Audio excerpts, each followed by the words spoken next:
Ya. ¿Qué es la conciencia? Cualquiera de ustedes, deme el concepto de conciencia. ¿Qué creen que es la conciencia? Es el estado de alerta, doctor. Muy bien. Las personas dicen, a ver, sé consciente, no seas inconsciente. Y en el fondo tienen razón, ¿está bien? Es el estado de alerta, pero además, ¿qué tiene que tener ese estado de alerta? Es Luz. el Estar conocimiento. consciente de sí mismo y del medio que lo rodea. Sí, esa es la conciencia, o sea, es estar despiertos, ese es el estado de vigilia, ese es el estado de alerta, es cuando nosotros estamos despiertos, pero además de estar alertas, nosotros tenemos que darnos cuenta que nosotros existimos, y existe el medio que nos rodea. Ya empezamos las ahorita. Y al darnos cuenta que nosotros existimos y que también darnos cuenta que el medio que nos rodea existe, tenemos que ser coherentes con esa realidad, generando respuestas adecuadas, Entonces, eso es en resumen lo que es conciencia. Conciencia es el estado de alerta que implica una percepción ajustada de uno mismo y del medio que nos rodea, generando respuestas coherentes con esa realidad. Ese es el concepto de conciencia. Y la conciencia, jóvenes, que nosotros tenemos depende de dos partes. La parte cuantitativa se refiere a eso de estar despiertos. Y el hecho de estar despiertos, jóvenes, es dependencia del sistema activador reticular ascendente. ¿Dónde se encuentra el sistema activador reticular ascendente? Es una estructura que se encuentra en el tronco cerebral, es decir, en el mesencéfalo, en la protuberancia y en parte del bulbo. Entonces, en otras palabras, nosotros estamos despiertos gracias a nuestro tronco cerebral. Estamos vigiles gracias a nuestro sistema activador reticular ascendente que se encuentra en el tronco cerebral. Pero les decía, conciencia no solamente es estar despiertos, sino también es pensar, es razonar. Y ese razonamiento llamado contenido mental, es el componente cualitativo. Y el componente cualitativo, el hecho de razonar, de pensar, ¿quién o de quién depende? ¿Quién lo da? La corteza cerebral.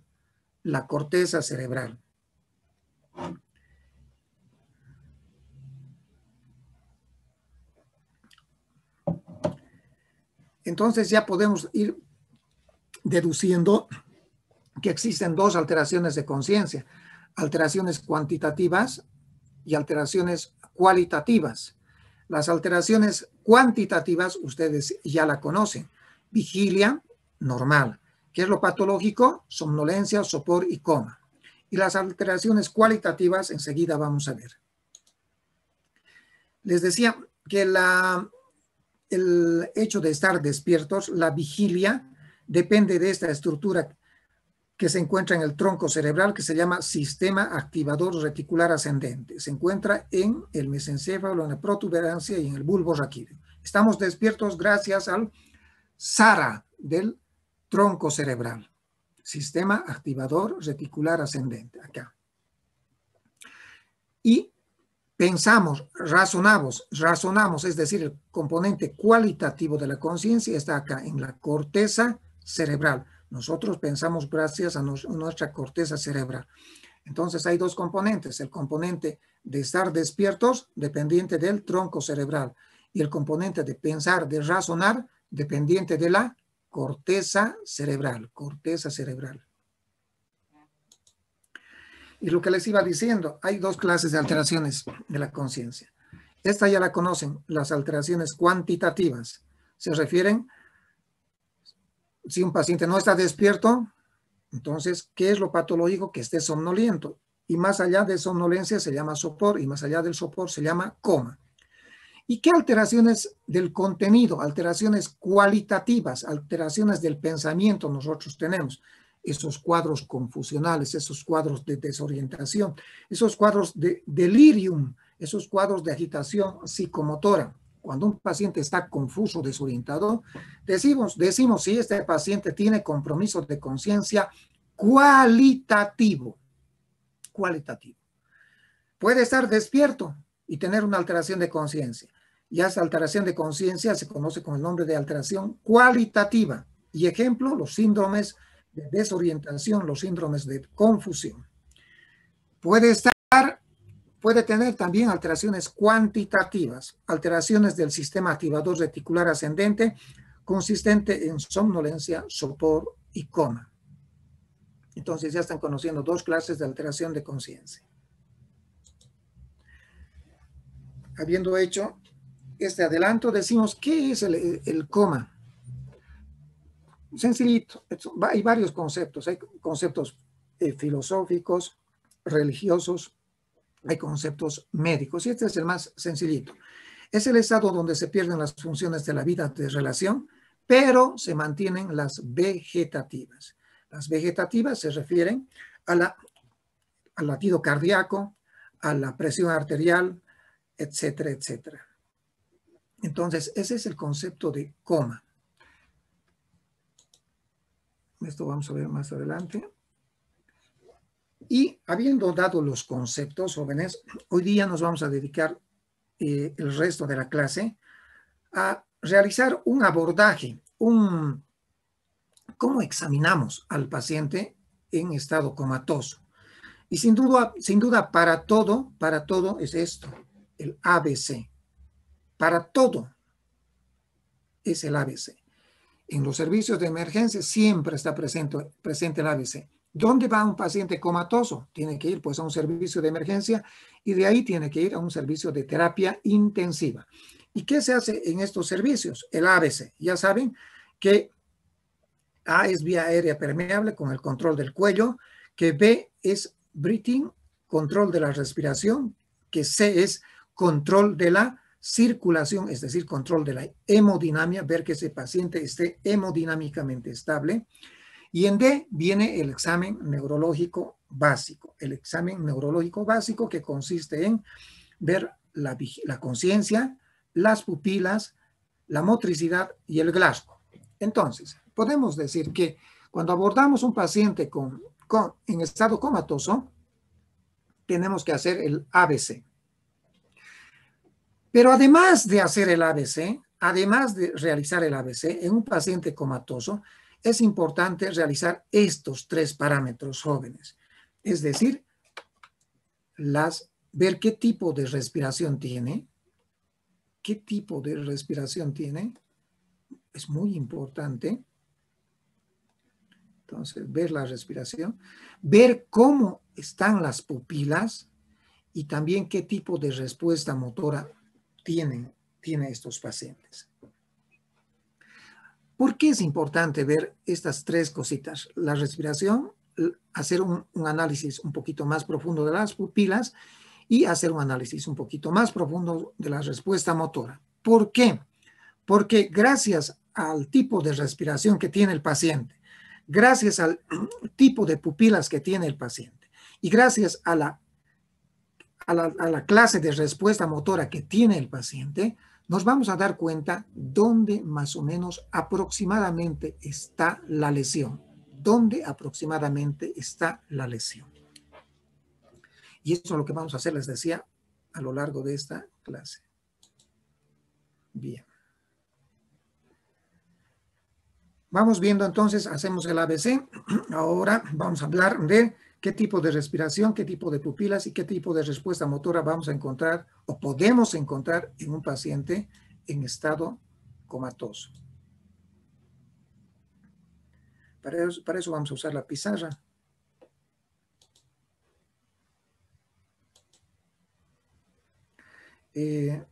Antes que continúe, me van a hacer recuerdo, cualquiera de ustedes, por favor, acerca de la enfermedad de Creutzfeldt-Jakob que les había mencionado la última clase, la enfermedad de Creutzfeldt-Jakob. Por favor, me van a hacer recuerdo. Para no perder el hilo, sigamos. Entonces, nosotros en un paciente en estado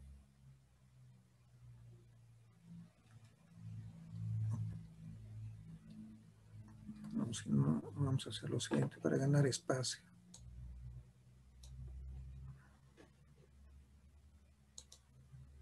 Ya. Entonces decimos,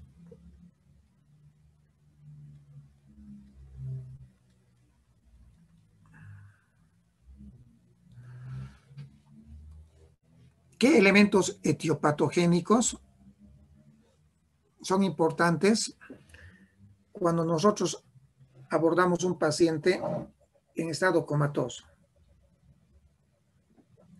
Es decir, es muy importante ver, en principio vamos a ver, yo les decía aquí un concepto, vamos a emplear, jóvenes, y lo voy a borrar ahorita, lo voy a borrar. Un coma, un paciente que está en coma, se dice que con fines prácticos está en ¿qué, Glasgow? Menor a 8. Menor a 8. 8 o menor a 8. 8 o menos, dice, ¿no? Correcto, 8 o menos. Menos quiere decir llegar a 3. Puede ser 8, 7, 6, 5, 4, 3. Entonces, un paciente que está en coma puede deteriorarse, jóvenes, puede empeorar. Y este empeoramiento va a ser en sentido descendente. Y a este empeoramiento de un paciente en estado comatoso, a este empeoramiento, se llama deterioro rostrocaudal. El paciente está deteriorándose en forma rostrocaudal. Rostrocaudal.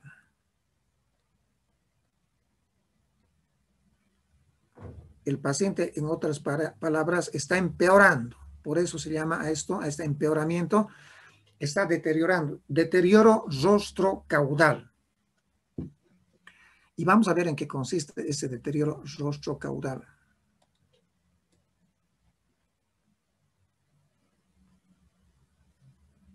Ya.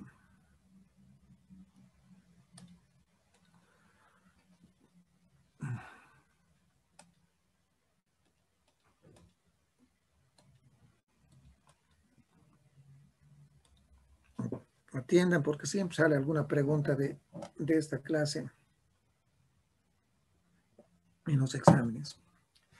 Entonces, es importante ver dónde está localizada la lesión. ¿Dónde está localizada la lesión?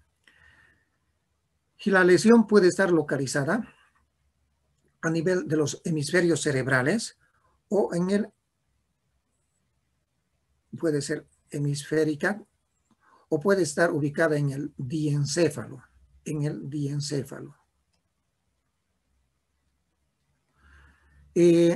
la lesión también puede estar ubicada en el tronco cerebral. La lesión puede ser, la parte más alta se llama, ¿qué se llama? Mesencéfalo. Más abajo del mesencéfalo, ¿qué viene? Protuberancia. Protuberancia. Y más abajo de la protuberancia, ¿qué viene? El bulbo eréctil. Comprenderán que la última parte, jóvenes, en dañarse es el bulbo raquídeo. ¿Por qué es la última parte? Porque en el bulbo raquídeo se encuentra el centro cardiorrespiratorio. Y si se daña el bulbo raquídeo, el paciente va a hacer paro cardiorrespiratorio y se va a morir. Por lo tanto, la última parte en dañarse es el bulbo raquídeo. Cuando hay daño del bulbo, paro cardiorrespiratorio igual muerte. Entonces, esas localizaciones podemos tener, ya sea en los hemisferios cerebrales, ya sea en el diencéfalo, mesencéfalo, protuberancia o bulbo raquídeo. Entonces, vamos colocando.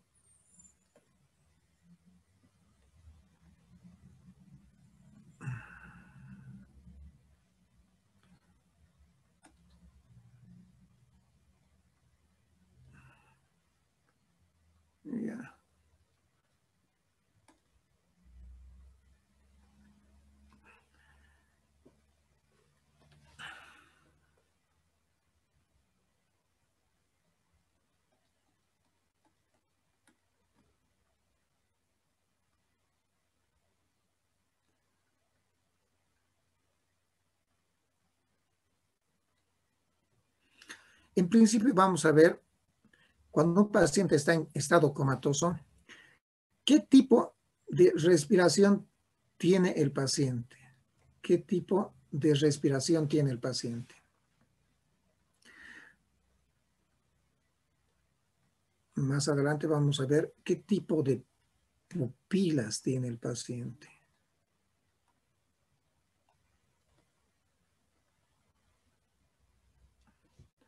Y finalmente vamos a ver qué tipo de respuesta motora, tiene el paciente en estado comatoso. Bueno, cuando la lesión es diencefálica,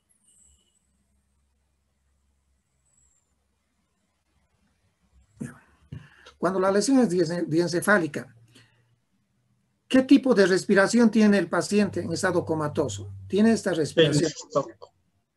respiración caracterizada por respiraciones cada vez más superficiales y frecuentes, para luego ir descendiendo, siendo las respiraciones menos superficiales, hacer apnea y luego nuevamente las respiraciones se hacen más frecuentes para luego ir descendiendo. ¿Cómo se llama esta respiración? Cheyne-Stokes.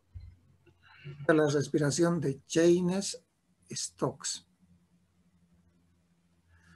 La respiración de Cheyne-Stokes. Cuando un paciente está en estado comatoso y tiene una respiración de Cheyne-Stokes, se dice la lesión probablemente está en los hemisferios cerebrales o en el diencéfalo. ¿Ya? Bien, pero esta respiración, jóvenes, no es típica, no es característica de un paciente con daño diencefálico o hemisférico cerebral. Este tipo de respiración también se puede presentar en forma normal en las personas mayores, en los ancianos. Se puede presentar también en la insuficiencia cardíaca congestiva. También se puede presentar. Y también se puede presentar en las personas que van que viajan a las alturas. Cuando viajan a la ciudad de La Paz, por ejemplo, al comienzo estos pacientes, uno por un par de horas, o algunas personas, mejor dicho, que viajan a las alturas, presentan este tipo de respiración, de Cheyne-Stokes. Bien. Y si la lesión está más abajo, el paciente está empeorando, no se olviden del deterioro rostrocaudal, por favor, no se olviden de ese deterioro que les he enseñado, deterioro rostrocaudal, ¿no es cierto? Si el paciente va empeorando, ¿qué tipo de respiración va a tener? Va a tener esta respiración, respiraciones frecuentes, rápidas. ¿Cómo se llama esa respiración?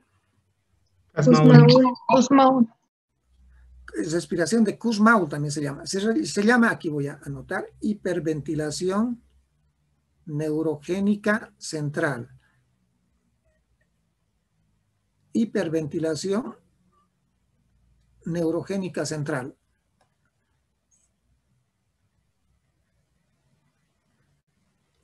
Hiperventilación neurogénica central. Se llama hiperventilación neurogénica central, o como usted decía, se llama también respiración de Kussmaul. Esta respiración tampoco no es patognomónica de un daño mesencefálico, porque esta respiración también podemos verla en pacientes que tienen acidosis metabólica, en una cetoacidosis diabética también tenemos la respiración llamada hiperventilación neurogénica central o de Kussmaul.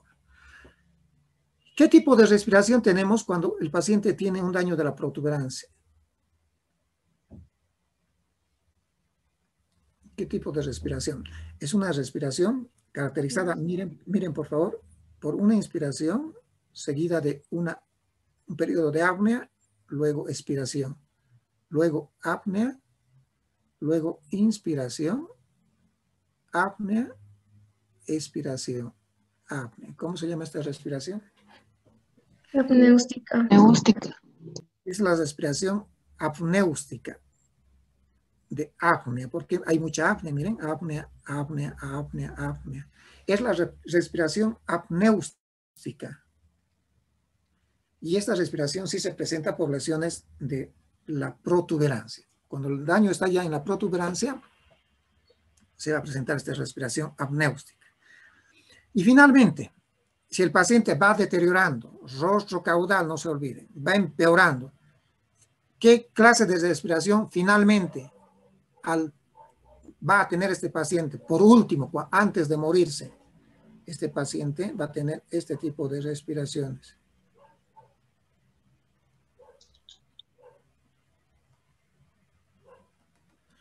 Es una respiración totalmente desordenada, arrítmica, caótica.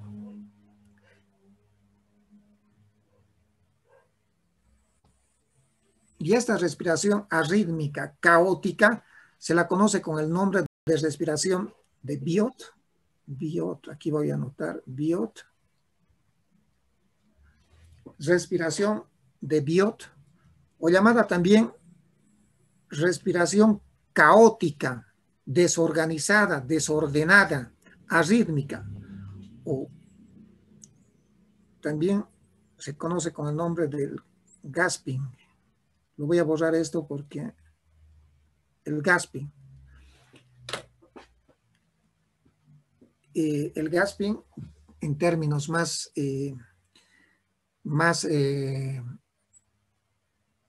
¿cómo decirles? En términos más claros para que ustedes aprendan, ese gasping significa el boqueo. El paciente está boqueando, dice.